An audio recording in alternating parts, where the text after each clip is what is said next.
Welcome to today's webinar.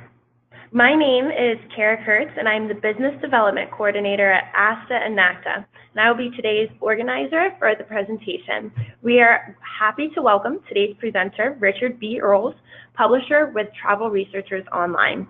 Richard Earls has spent the last 28 years in the travel industry as an agency owner, a technologist, a publisher, and a writer. The publishing credits to Richard's resume are many, including Wiseman Travel Reports, Star Service, Intel Guide, PBT24, Voyager Travel Guides, and Travel Research Online, of course. Before we get started, I'd like to point out a very few important features on your screen that will allow you to interact with us via the web. We will be answering all your questions at the end of this presentation. To ask a question, you will be using your GoToWebinars pane. Near the bottom of this pane, there is an area that says Questions. If you click on the area next to where it says Questions, it will open up a window pane. This is what you will use to communicate with us.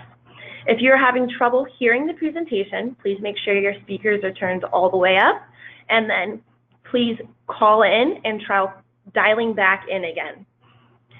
You can send me any technical questions via this questions pane, and I will try to answer them to the best of my ability. Please note that all audience members are muted. We certainly want to hear from you, but with so many people on today's call, the background noise would be prohibitive. We want to ensure that everyone can hear this entire presentation. Finally, please note that this webinar is being recorded and will be available for your on-demand viewing pleasure via the NACTA YouTube channel early next week. Now let's get started, and it is my pleasure to introduce Richard Earls. Thank you very much. I appreciate the opportunity. I was speaking to the NACTA family, so thank you very much for this opportunity. This is one of my favorite topics. You know, sometimes they say that every preacher has one sermon. This might come pretty close to being my sermon, my one sermon. And you know, it's something that I hear a lot from travel professionals who have websites. And they make statements like, I never make a sale from my website. And that's an interesting perspective I want to deal with a little bit, because the expectation of making sales from your website are sometimes a little bit misleading. The site is primarily a marketing tool. It's primarily something that conditions the sales environment. There are occasions when you will make a fantastic sale from your website. But more often, the function of a website is to draw the client to you. Function is to make the client come to you as a travel professional and to develop a sense of understanding of who you are and what you do. Now, a lot of times, the people who are indicating that they're not getting sales from their website have websites that are very much designed for sales. They're very much designed along the model, say, of an Expedia or a Travelocity, with booking engines and tons of travel specials on the site. And what I want to do is look at why sometimes that may not be the most effective strategy. So here's what I think a website's about. I think the website is not supposed to be about suppliers. And the website is not supposed to be about various travel specials. But it's really supposed to be about you. It's supposed to be about you and your travel practice, who you are and what you're doing. And you know, what's really important is that we live in a very tech-savvy world right now. You've got clients who are used to the best of the best websites. And so they expect your website, which is sort of your 24-hour-a-day representative online, that it looks clean, it looks modern, and that it's built on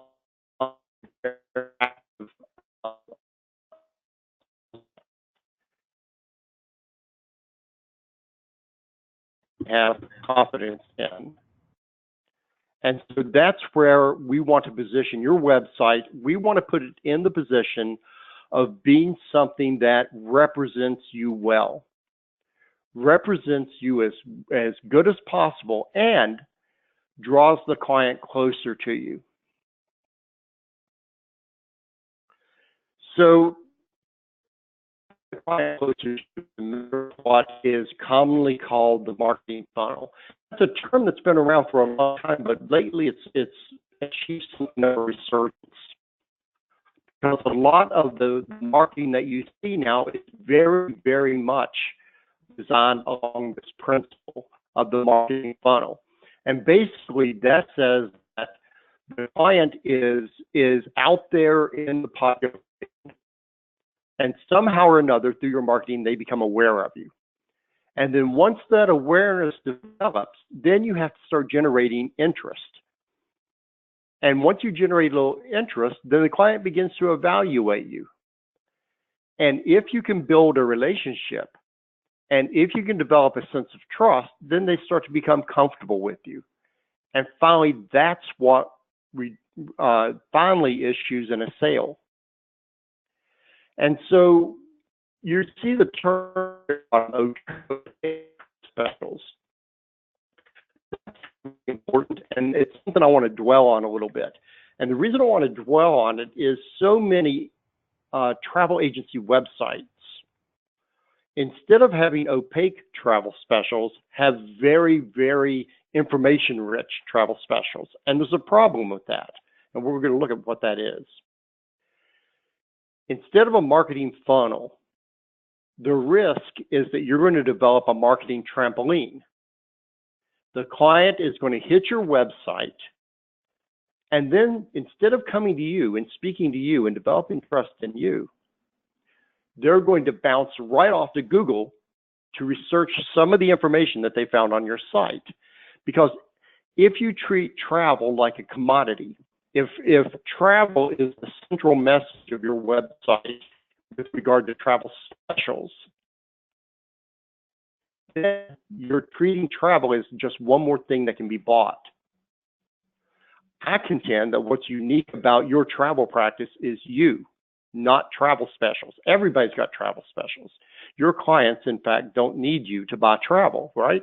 They can buy travel on the internet. They can buy travel directly from the supplier. What they need you for is to make intelligent buying decisions. And that's where trust originates, and that's where trust is important. If they trust you, if they trust that your travel practice is client-centric, then they're more likely to hang on your site to learn more about you and what you do, with the hope that you'll lead them to intelligent buying decisions. So let's look at this marketing trampoline. You've seen things like this. On the left is a search engine box that you see on so many websites now, so many travel websites. And over on the right is taken from a different website, but you probably recognize it. Tons and tons and tons of branding, not of the travel agent, but of suppliers.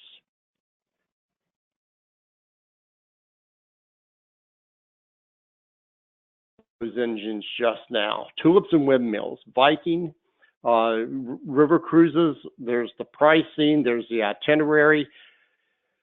When you have that much information, what I'm going to do is search it.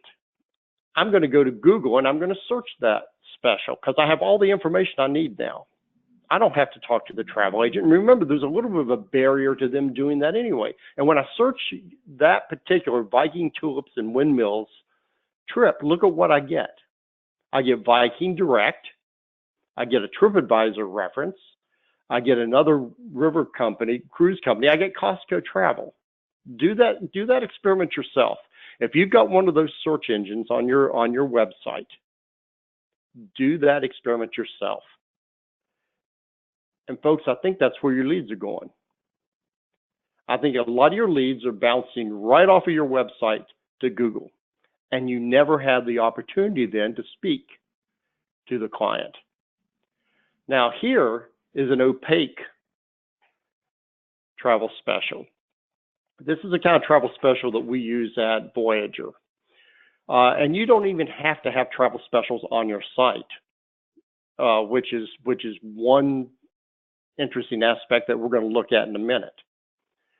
But if we put a travel special there, to the extent possible, and it's not always possible with a cruise line, it's not always possible with a hotel special, but when possible, you can't even tell who the supplier is. You just know that there's some great travel to Costa Rica. In other words, we want to inspire travel. And so if they want more information, they're going to request it directly from you, and that lead is going to go directly to you. That way, we've moved them down the funnel. They haven't bounced off our site to go check it out. They're moving down the funnel closer to you. Now, there's a few other things you can do, and I want to talk about how to bring leads to your site. And I'm going to do this in a very cursory fashion. We do lots of educating in our materials on this, but you want to do some search engine marketing. And I prefer not spending money on my search engine marketing, but rather organically designing my site in such a way that you're going to bring traffic to you. And you do that by listing your business locally with Google, and you may or may not even know you can do that, but if you'll copy down that URL right there and go to it, you can list your travel company locally with Google. That means when, like most people do, when they search you, they search travel agent Memphis, if you're in Memphis. And that pulls up a list of local businesses through Google.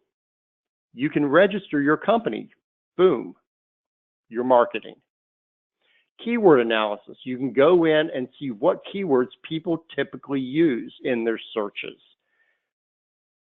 But there's a lot to SEO and search engine marketing that we could talk about, and we do in other formats and forums, but let's move on and look at the concept of blogging.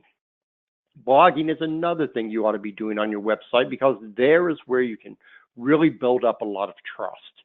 And you can show that you're an expert in your field. And blogging is also very important to search engine optimization, because if you have a niche, that's where you can really shine. If you're just putting keywords in related to travel, then you're competing with every travel company in the world.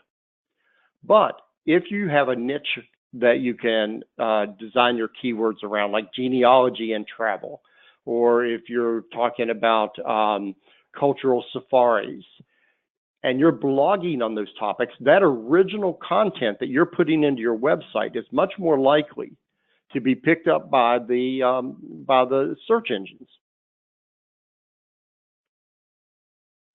Cross promotion. This is something, you know,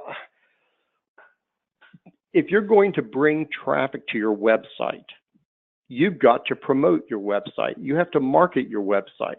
And you've got tons of spots in which you can do that.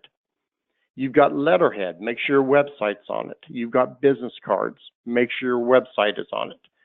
You know, in your email signature block, flyers, advertisements, everything that you do, even your invoicing, you want to make sure that your website is there. Your clients, and you know, the younger your clients are, the truer this is, but I mean, I just had a 61st birthday, and I feel like I grew up with the internet. I mean, it's been a part of our life for a long time. People expect a good, solid web presence, and they don't expect a web presence that looks like it's 1990. They want something that looks modern. They want something that looks fresh. So make sure that you're putting your website address on everything possible, and then use a professional domain. Use a professional domain for your website. Don't use a subdomain. And for your email address, use professional language, use professional domains, because that's how people identify you. They don't want to identify you with Gmail. They don't want to identify you with Yahoo. So keep your brand in front of them at all time and direct people to your website at every opportunity.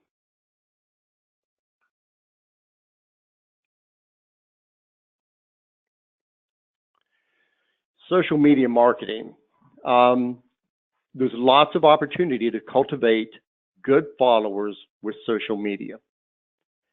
And you do that by making sure, again, that your domain name is there. And then when you're on social media, play with it, have fun with it, assist other people, inform other people, but don't overtly try to sell.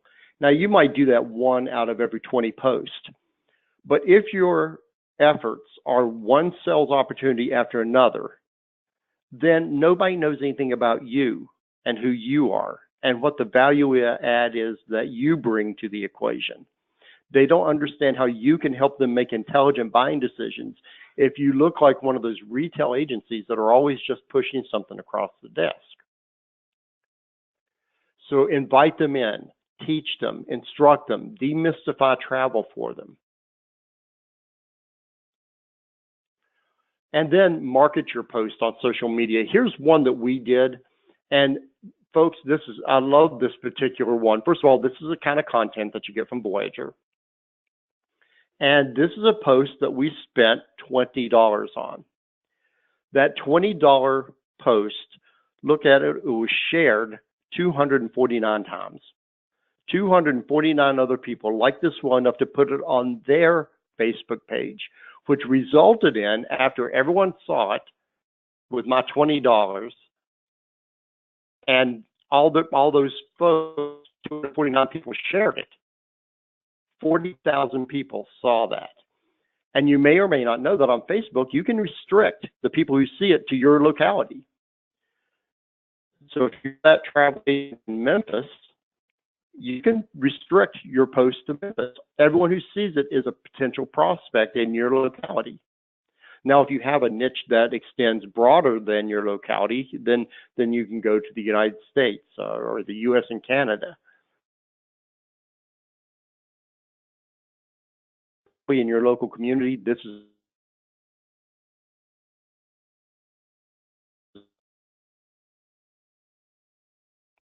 and then, of course, the email marketing that you do. The Voyager sites come with a little email engine built into it so that you can do your broadcast emails from there. But again, be interesting, be entertaining. You know, hit the emotional high points. You may have heard me speak before or read one of my articles about the concept of when you address a client in your marketing, don't address the accountant side of the client's brain. Address the side of his brain that is all about adventure and emotion and, you know, the explorer side of his brain. That's the first language you have to listen. The accountant is going to show up eventually. But what you want to do is address the client in such a way early on in your marketing to draw them in, to make them interested. Remember in the funnel, we had those levels of, first of all, awareness, and then finally you generate some interest. So be interesting. That's what draws the client closer to you. Now, one thing I want to do now is pop over and look at a few things from actual websites. Guys, this is what I think a website ought to look like. It's big, it's bold. I don't know if on GoToMeeting you can tell, but that's actually a video playing. That's a website that makes a statement. It makes a statement about travel, but it does so in the context of things about this particular travel agent. Right up front, she's got a recommendation, a referral from a client. She's got more information about herself with regard to the specialties and with regard to the certifications she has. She tells you why you should use her. She's not pushing a cruise over at you. She's describing what she does, how she can help you make intelligent buying decisions. And again, look how beautiful the site is.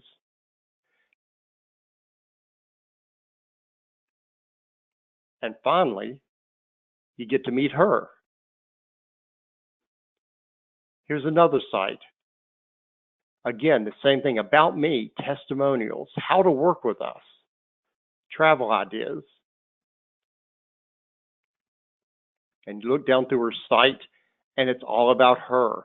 It's all about her agency. It's not about Celebrity Cruise Line. It's not about, you know, all the great suppliers that we have, because that's not, the client can get those same suppliers everywhere.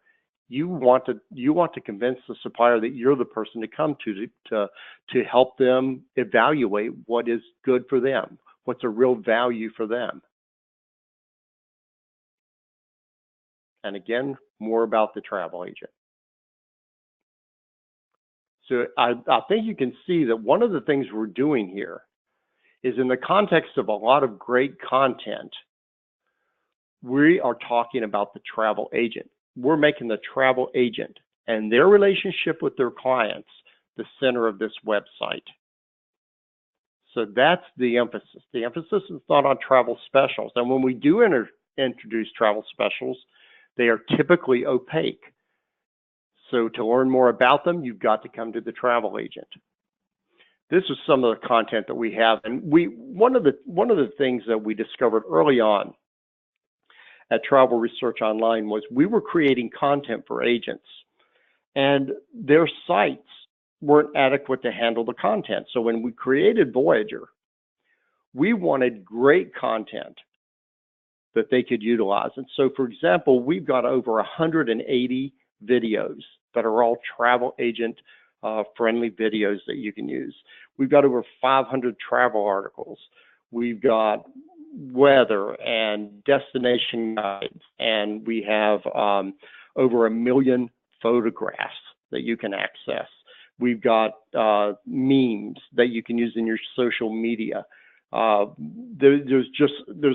a vast library of resources that you can use in your social media, that you can use on your website, that if you publish a newsletter, you can use them in your newsletter. And all of those ensconce your site in an atmosphere of a community of travel. It's still all centered on you and your relationship with the client, but it lets you do it in the context of really interesting, engaging travel content. And so let's look at a little bit of what some of those content items might be. Like I mentioned, there's a ton of videos, and those videos, a lot of them are all about being a travel consultant, not who sells travel. In fact, I think several of these say, I don't sell travel. I help you make intelligent buying decisions.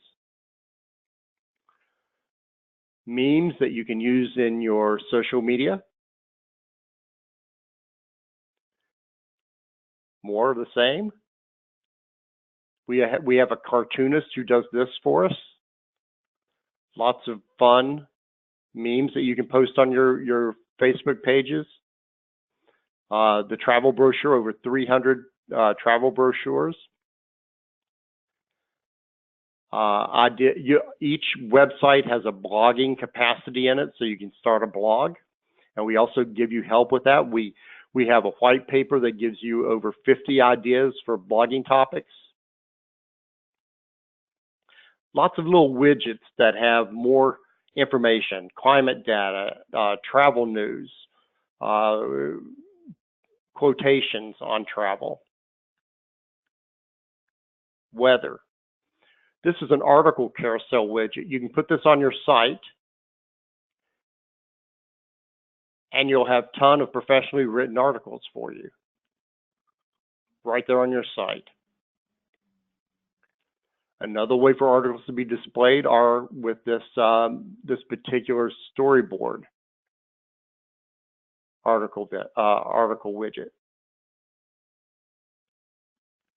We've got a festivals widget, incredible free offer, where this helps you generate leads from your site.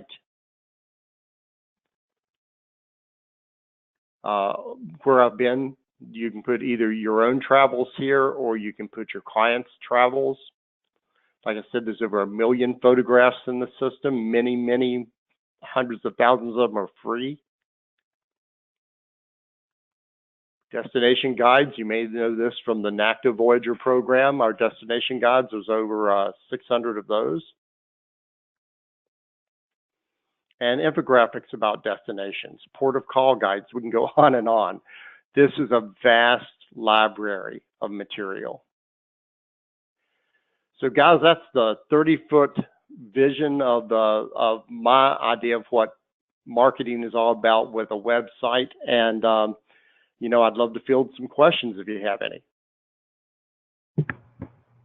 Thank you so much, Richard. It was such an informative presentation. As of right now, it does not look like we have any questions coming in, but we will go ahead and give everyone just a few minutes to type just in case. As I had stated before, this presentation will be hosted on the NACTA YouTube channel for anyone who might have come in the middle or would like to review this presentation again. With that said, Richard, you gave us such an informative presentation. It looks like we do not have any questions. Well, what I would encourage people to do is if you have questions, you know, if you're not getting the kind of results out of your website that you would like to see, get us to help you analyze it. We'll sit down with you and try to figure out why that, and that's true even if it's a Voyager site. I want people getting results from their sites. I want people feeling as though they are getting the full benefit of such an important marketing tool, and that's true with your all of your marketing efforts on Facebook and Instagram and Pinterest as well.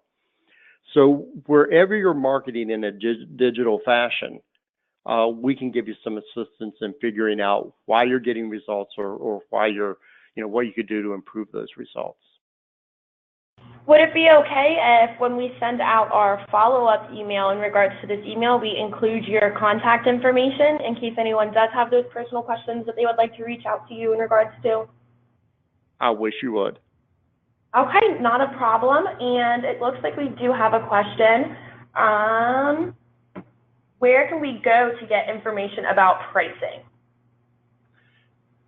Well, if you go to the Voyager website, which is voyagerwebsites.com, right here, there's a pricing menu. Now, this pricing menu will show you the full price. NACTA has a little bit of a special program with us.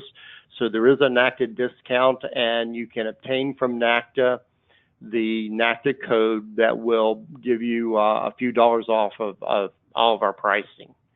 But go to the voyagerwebsites.com and look at pricing.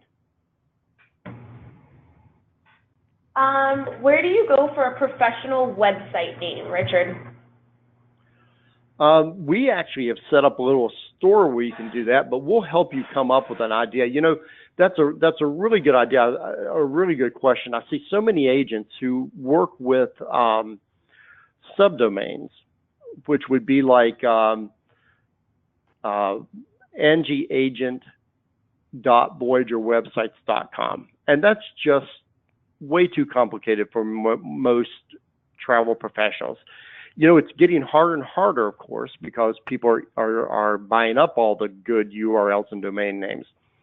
But you can almost always create a domain name with your own personal name or with something that relates to you and your travel practice. So it doesn't necessarily have to be the name of your agency. It can be your personal name, .com. But however you do it, the advantage of that is it helps brand you. It helps you to develop that branding in the marketplace, and it helps people remember who you are, because now they're seeing not just your business card and your name, but also your domain and your URL and your email address. All of those referring to the same brand. Going off of that question, is there some sort of tech support set up or in place for these websites that will assist you in getting your website customized? Absolutely. These sites are completely customizable. That's the other thing about them. We have right now about 1,200 sites, No two of them look alike. Every site looks completely different. And the team here builds the site for you. Then they teach you how to customize it, utilize it. The back end of these sites, that is the editing piece of it, is drag and drop. It's just exactly like using a word processor. And so these are very easy to customize. They are, and yes, the support team back here are great at what they do, and eager to help folks. All right, so it looks like we have a viewer who is in IC through a larger agency. Would they use a personal site as well, and do you help with these things? Yes, I mean, we have lots of agents who are also parts of host agencies, and we can design it however you want to design it. I personally think that every agent should have a site that reflects something about them, reflects something about your personality, your way of handling travel, because again, your host agency is not what's key. What's key, and I've been associated with host agencies my entire life, business life, and what's really key and what's central to your site is you. And so you definitely should have your own personal website, not one, again, that emphasizes anything other than you, your travel practice, and your relationship with clients. In regards to that personal website, a client is wondering, do they have to spend a lot of time of their day on this personal website?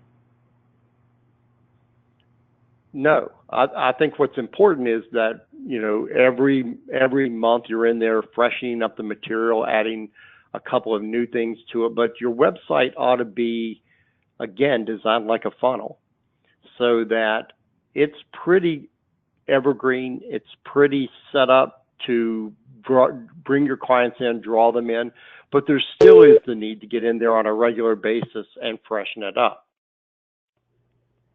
Okay, thank you so much, Richard. And our last question, it looks like we have an agent who has a WordPress blog site. Is it possible to begin with that and then go from there, or how do you feel about that? Yeah, you sure can. You sure can. There's a couple of different ways. First of all, WordPress is a great platform for websites. It requires a lot more sort of expertise of the platform than something like what we do, and you don't have access to the content. But a lot of people have had WordPress blogs for a long time, and they integrate that blog into the Voyager website. So the two are actually very compatible and work together well. Well, thank you so much, Richard, for not only an informative presentation, as I had said, but helping us to answer some of our agents' questions. We will be making sure that Richard's information is sent to everyone who was able to attend today's webinar, as well as those who were unable to attend but registered. Again, we wanted to thank you, Richard, for joining us today and presenting this webinar, as well as to all of our attendees who took some time out of their day to listen in with us. This does conclude today's presentation, and we hope everyone has an absolutely wonderful afternoon. Thanks so much, guys. Thank you, Richard. Bye-bye.